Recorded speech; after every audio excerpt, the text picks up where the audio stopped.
Hello guys, kayo po ba tapos na sa mga gawaing bahay, wala kayo nang magawa, gusto nyo lagyan ng korte, disenyo, ang inyong tahanan ng mga korte-kortina, mga bedsheet, at saka gusto nyo gumawa ng mga gowns, gusto nyo matuto at magtahi, yung mga sira-sira, mga tastas na hindi nyo alam kung paano tatahiin. Kung meron po kayong makina, pwede ko po kayong turuan. At madali lang po, wag po kayong matatakot magpaanda ng makina. Pwede rin po kayong bumili. Ito po, kung kayo matututo, pwede niyo po itong gamitin sa pangkabuhayan nyo na rin, sa mga kapitbahay na gusto magpa-repair. Pwede niyo po silang tahian. At yun po ay magdadagdag din sa inyo ng budget. Syempre, pambili man lang ng ulam. Ito lang po, ganito lang po ang gawin.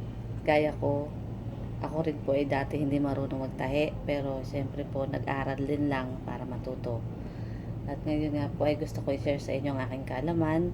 Sana po ay matuto rin kayo. Kailangan po natin ng makina, syempre. Kung may makina kayo sa bahay, na hindi nyo naman alam kung paano gamitin, gusto nyo bumili pero hindi nyo alam kung paano gamitin. Ito po, sasaksak nyo lang syempre yung kanyang saksakan, tapos i-on nyo.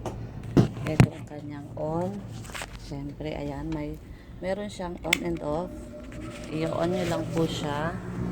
Tapos, tatanggalin nyo po muna ang kanyang karayom. Ito po, kanyang karayom. Para po, ang una natin pag-aaralan ay ang kanyang pag-apak po ng makina. Kailangan po tayong marunong mag-control sa makina. Baka mamaya pag-apak natin dire-diretso, hindi natin alam kung paano kontrolin. Yan po muna ang una natin pag-aaralan, ang pag-control sa makina.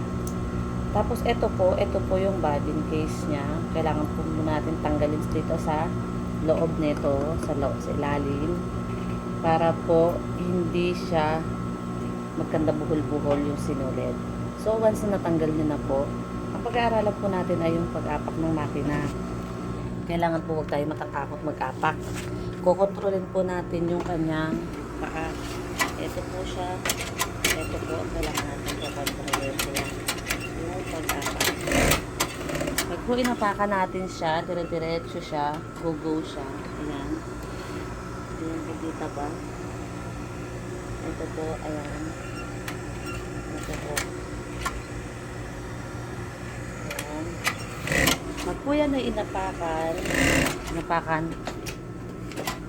tatakbo po yung, eto, tatakbo to.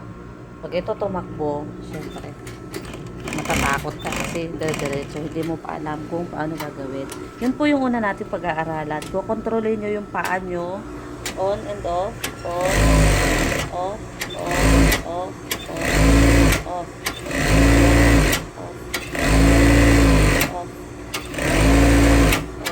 Ayan po, ganyan po. At once na marunong na kayo mag-control sa paa, kailangan po tayong mag-testing na.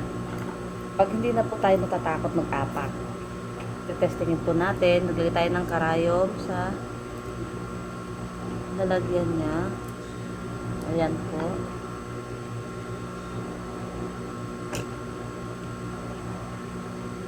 Ayan, may karayom na siya. Yun pong hiwa, kailangan nandito para pag isinuot natin si sinulid, okay siya. Tapos po, huwag po muna natin lalagyan ulit ng eto, bobbin case sa ilalim. Karayom po muna. Tapos meron tayo neto. Kailangan po, parang katol. I-guide po natin siya, paikot, ang karayom. Tatahiin natin siya para pinakang sample, marunong tayong mag-apak. Diyan po natin makokontrol. Kunwari, testing, gano'n. Sa una, sa gitna po. Tapos, papaikot nyo siya.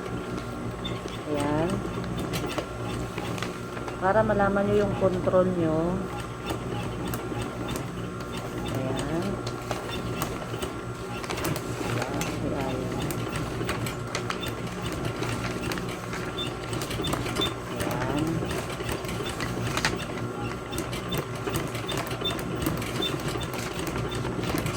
para po makontrol nyo yung apak nyo, kailangan po nasa guhit yung bawat tusok ng karayom. Yan po natin malalaman kung kaya na natin mag-control ng makina. Kasi kapag po yung apak natin dire-diretso, hindi umayos sa guhit, ibig ko sabihin, nahihirapan pa tayong mag-control ng makina. Ayan, pag po kayo marunong na, tuturuan ko rin po kayo kung paano magtabas ng tela. Para matuto kayo magtabas ng tela. Kung meron kayong mga tela, pwede po natin yung gamitin ng mga bestida, blouse, or gown, or skirts, or shorts. Para po kahit paano, hindi na tayo bibili kung meron naman tayong tela. Mura na po ngayon ng tela. Pwede na po kayong gumawa. Basta marunong kayong mag-cut, marunong kayong magtatakbo ng makina. Kasi pag kamay, nakakangawit. Ayan. Okay na. Ayan po. Yung dot niya is kailangan nasa pwesto. Ngayon, kung hindi pa kayo, ulit-ulitin nyo lang po. Tapos kumuha kayo ng tela. Eto. Pwede nyo siyang lagyan ng sinulid. Eto po. Eto ang sinulid. Kailangan po nasa ayos yung inyong pagtusok ng sinulid. Kasi kapag hindi, pwede po siyang magbuhol-buhol.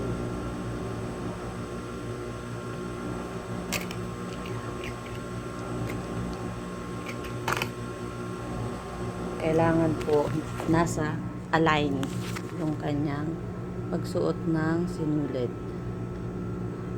Ayan, dito. Ayan, tapos dito. Suot po siya dito, tapos dito. Tapos ayan. Ganyan. Ayan, wait.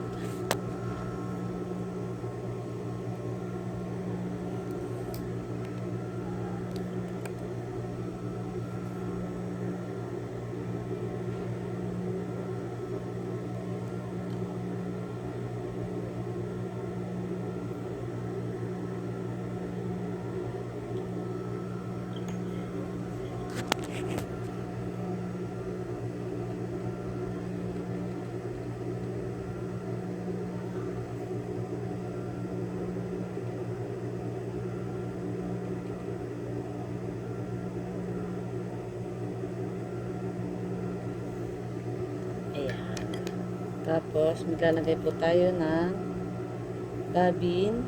Ito yung babin. Lalagyan natin sa loob. Ayan po. Ito yung babin case. Ayan, lalagyan natin sa loob. Ito yung sinulid. Ikot natin siya. Magano. Ayan. Ayan. Tapos, saka natin siya ilalagay sa ilalim.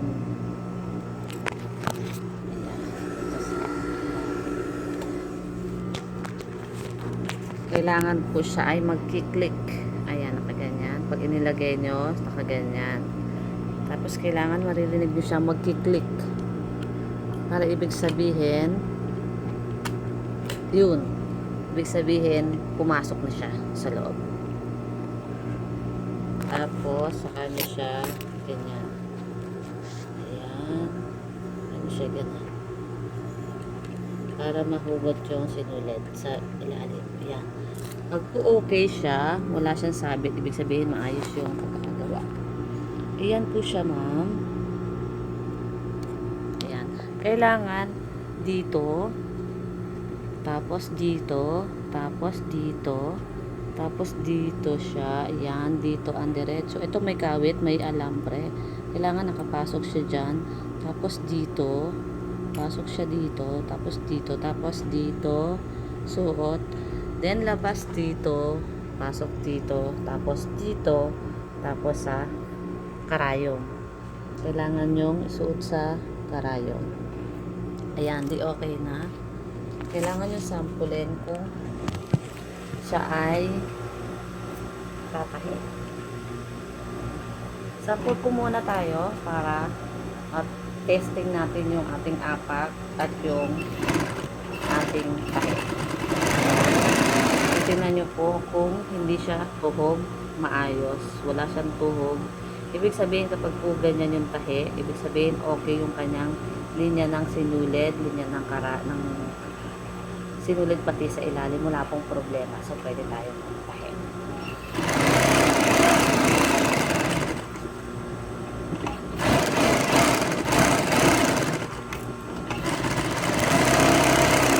Titingnan nyo rin po kung kulubot siya, ibig sabihin medyo siya mahigpit. So, medyo natin siya luluwagan dito ang paluwag. Ito ang tension. Dito tayo magpapaluwag ng sinulid para hindi siya maghigpit. Ayan. Pag medyo po ganito, ibig sabihin medyo siya masikip. Kailangan maayos, flat. Tapos yan po, pwede tayo mag-testing ng mga tela-tela. Try lang po tayo magtahi. Try natin yung control ng ating paa sa makina para po hindi tayo natatakot mag-apak. Ganyan lang po, dire-diretso. Testing lang, testing hanggang sa mapag-aralan nyo yung control ng pag-apak natin sa makina. At pag po niya ayos nyo yung control, ibig sabihin, hindi na kayo mahihirapang magtahi. Kailangan po ng control sa makina pag tayo magtatahi. Kasi dyan po yung ating daan para maging maayos yung ating pagtahi. At hindi po lagpas-lagpas. Hindi rin tayo mahihirapan po. Baka mamaya magbuhol-buhol yung ating pag-apak. Ganyan. Testing ng testing. Testing lang ng testing hanggang sa makayanan natin yung pag-apak natin ng makina. Pag control na natin, kaya na natin i-control on and off, up and down sa paa. Importante po yun. Yung pagtaas at pagbaba ng ating paa, pag ganun-ganon. Importante po yun. Yan ang pinaka-importante. Yung ating paa. Yan. Tapos po, pwede na tayong magsimulang magtahi. At tuturuan ko kayo kung paano mag-cut, paano magtabas, para po yung mga damit na ating gagawin ay maayos. Kailangan po rin natin ng sukat.